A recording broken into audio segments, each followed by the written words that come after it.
अस्सलामुअलैकुम। Last lecture में हमने शेड्यूलर और कॉन्टेक्स्ट स्विच के बारे में पढ़ा था। आज हम ऑपरेशंस ऑन प्रोसेसेस पढ़ेंगे। इसमें दो ऑपरेशंस और मैकेनिज्म इसके दो हैं, प्रोसेस क्रिएशन और प्रोसेस टर्मिनेशन। नेक्स्ट स्लाइड में इसकी डिटेल है, हम उसको स्टडी करते हैं। प्रोसेस क्रिएशन, एक प्रोसेस दूसरे प्रोसेस को क्रिएट करता है। इसमें जो पेरेंट प्रोसेस है वो क्रिएटिंग प्रोसेस है, यानी वो क्रिएट कर रहा है किसको, किसी और प्रोसेस को, और जिस प्रोसेस को वो क्रिएट करता है वो उसका चाइल्ड प्रोसेस होता है। और इसी तरह आगे फर्दर ट्री चलती रहती है कि एक प्रोसेस दूसरे प्रोसेस को क्रिएट करता है और वो फर्दर आगे प्रोसेस को क्रिएट करता है। तो ये एक ट्री स्ट्रक्चर आ जाता है हमारे पास। अब प्रोसेस को आइडेंटिफाई किस तरह से करते हैं, इनको मैनेज कैसे किया जाता है, इसको मैनेज और आइडेंटिफाई हम लोग प्रोसेस आइडेंटिफायर के थ्रू करते हैं, PID. PID stands for process identifier. इसके थ्रू हम आइडेंटिफाई कर सकते हैं किसी भी स्पेसिफिक प्रोसेस को। चाइल्ड प्रोसेस अपने रिसोर्सेज ऑपरेटिंग सिस्टम से लेता है। ऐसा हो सकता है चाइल्ड प्रोसेस जो है वो सारे के सारे रिसोर्सेज ले ले, सारे रिसोर्सेज खा जाए, तो एक कंस्ट्रेन अप्लाई कर सकते हैं, रिस्ट्रिक्शन लगा सकते हैं चाइल्ड प्रोसेस पे कि चाइल्ड प्रोसेस सिर्फ इतने ही रिसोर्सेज ले सकता है, इससे ज़्यादा नहीं ले सकता। मतलब वो इतने ही रिसोर्सेज हैं जिनको यूज़ कर सकता है। रिसोर्स शेयरिंग ऑपरेशन, इसमें तीन कंडीशन है। पहली कंडीशन क्या है कि पेरेंट और चाइल्ड शेयर करें और रिसोर्सेज, वो दोनों आपस में रिसोर्सेज को शेयर करें। रिसोर्सेज कहीं से भी ले सकते हैं, फाइल से ले सकते हैं, हार्ड डिस्क से ले सकते हैं, etcetera. Child shares subset of parents resource.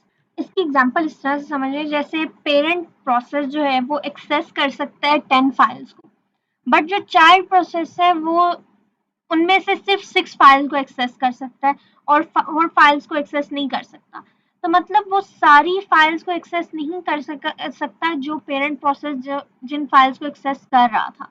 तो चाइल्ड जो है वो सिर्फ सबसेट है, पेरेंट जो है वो सुपरसेट है। थर्ड कंडीशन इसकी हो सकती है कि पेरेंट और चाइल्ड दोनों के दोनों कोई नई रिसोर्सेज को शेयर कर रहे हैं। जो पेरेंट प्रोसेस है उसने एक प्रोसेस क्रिएट किया, अब उस प्रोसेस को क्या कहते हैं, चाइल्ड प्रोसेस। अब वो चाइल्ड प्रोसेस डाटा को इनिशियलाइज कहाँ से करता है, पेरेंट प्रोसेस से। एग्जीक्यूशन ऑपरेशन, पेरेंट प्रोसेस जो है वो एग्जीक्यूट करता है चाइल्ड प्रोसेस को। तो पॉसिबिलिटीज क्या होंगी, पहली पॉसिबिलिटी ये हो सकती है कि पेरेंट और चाइल्ड जो है वो एक साथ एग्जीक्यूट करें अपना अपना प्रोसेस, और दूसरी पॉसिबिलिटी ये हो सकती है कि पेरेंट प्रोसेस जो है वो वेट कर ले ताकि चाइल्ड प्रोसेस अपना प्रोसेस एग्जीक्यूट कर ले और टर्मिनेट हो जाए। चाइल्ड प्रोसेस के टर्मिनेट होने के बाद पेरेंट प्रोसेस आए, वो अपने आप को एग्जीक्यूट करवाए और फिर वो टर्मिनेट हो। एड्रेस स्पेस, एड्रेस स्पेस की पॉसिबिलिटी क्या होगी, जब प्रोसेस क्रिएट करेगा न्यू प्रोसेस, मतलब पेरेंट प्रोसेस क्रिएट करेगा चाइल्ड प्रोसेस को। तो दो पॉसिबिलिटीज हो सकती हैं। Number one, child process duplicate हो अपना पेरेंट प्रोसेस का, मतलब चाइल्ड प्रोसेस वही काम कर रहा है जो उसका पेरेंट प्रोसेस कर रहा था, सेम फंक्शनैलिटी हो दोनों में। नंबर टू ये हो सकती है कि चाइल्ड प्रोसेस का अपना कोई प्रोग्राम होगा काम करने के लिए, अपना कोई फंक्शंस होंगे जिसको वो एग्जीक्यूट करवा रहा होगा, उसका काम सेपरेट होगा, कोई और काम होगा उसके पेरेंट प्रोसेस से। यूनिक्स एग्जांपल है, इसमें फॉक सिस्टम कॉल है और एग्जिक सिस्टम कॉल है। फॉक सिस्टम कॉल यूज होता है ताकि न्यू प्रोसेस को क्रिएट किया जा सके। जो प्रोसेस है, जिस तरह पेरेंट प्रोसेस है, उसने चाइल्ड प्रोसेस को क्रिएट करना है तो वो फॉक सिस्टम कॉल यूज कर लेंगे, तो उससे एक चाइल्ड प्रोसेस क्रिएट हो जाएगा। और एग्जिक सिस्टम कॉल है, वो यूज होता है जब फॉक सिस्टम कॉल यूज करते हैं ताकि एक नया प्रोसेस क्रिएट हो, इसलिए यूज होता है ताकि रिप्लेस कर सके उस प्रोसेस की मेमोरी स्पेस को न्यू प्रोग्राम के साथ। अब इस डायग्राम को देखें, यहाँ पर पेरेंट प्रोसेस है, ठीक है। पेरेंट प्रोसेस की पीआईडी मैंने क्या बताया था, प्रोसेस आइडेंटिफायर है। Process identifier equal to fork. अब ये काम करने से एक चाइल्ड प्रोसेस क्रिएट हो जाएगा। अब देखें यहाँ से दो एरो जा रहे हैं, एक नीचे की तरफ को और एक ऊपर की तरफ।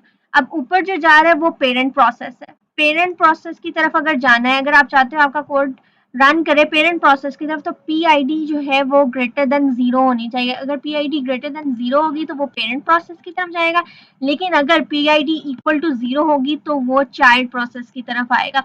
और अगर पीआईडी लेस देन 0 होगी तो वो एरर शो करेगा, मतलब प्रोसेस में एरर आ गया। अब जैसा कि हमने पढ़ा था फॉक सिस्टम कॉल के बाद एग्जिट सिस्टम कॉल यूज होता है, तो हमने इसको यूज किया और उसके बाद जब वो चाइल्ड प्रोसेस वो एग्जीक्यूट हो गया, ठीक है, वो टर्मिनेट हो गया, एग्जिट हो गया, तो उसके बाद वो वेट की तरफ गया क्योंकि पेरेंट वेट कर रहा था कि सीपीयू चाइल्ड प्रोसेस को एग्जीक्यूट कर दे, फिर मैं अपना प्रोसेस एग्जीक्यूट करवाऊँ। जब तक चाइल्ड प्रोसेस कंप्लीट ना कर ले अपने आप को और वो एग्जीक्यूट ना हो जाए, तब तक पेरेंट प्रोसेस जो है वो वेट करता है उसका, वो रिज्यूम रहता है पेरेंट प्रोसेस। और जैसे ही चाइल्ड प्रोसेस कर देता है, टर्मिनेट कर देता है, तो फिर पेरेंट प्रोसेस वो एग्जीक्यूट होना शुरू होता है और वो फिर अपना काम करता है। हमेशा जब भी कोई दूसरा प्रोसेस क्रिएट करता है, मतलब पेरेंट प्रोसेस एक चाइल्ड प्रोसेस को क्रिएट करता है, तो सबसे पहले उसका चाइल्ड प्रोसेस रन करता है, फिर उसके बाद वो वापस पेरेंट प्रोसेस की तरफ जाता है। जब तक चाइल्ड प्रोसेस रन कर रहा होता है, पेरेंट प्रोसेस जो होता है वो वेट कर रहा होता है। अब यहाँ पर सी प्रोग्राम के थ्रू कोडिंग हुई हुई है, जो कि बेसिकली ओरेकल एक वर्चुअल बॉक्स है, उस पर करवाई जाती है। मे बी हम लोग शायद ओरेकल पे कोडिंग करें, तो अगर हमने की तो उसमें हम लोग करके दिखाएंगे किस तरह से ये पूरा कोड रन करता है।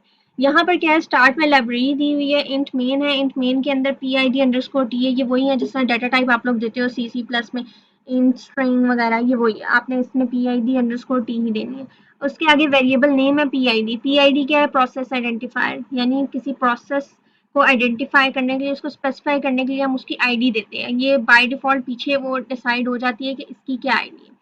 अब PID जो है, यानी कि जो पेरेंट प्रोसेस है, उसने फॉक सिस्टम कॉल कर दी। अब फॉक सिस्टम कॉल करने से क्या हुआ, चाइल्ड प्रोसेस जनरेट हुआ, वो क्रिएट हुआ, सॉरी, चाइल्ड प्रोसेस क्रिएट हुआ।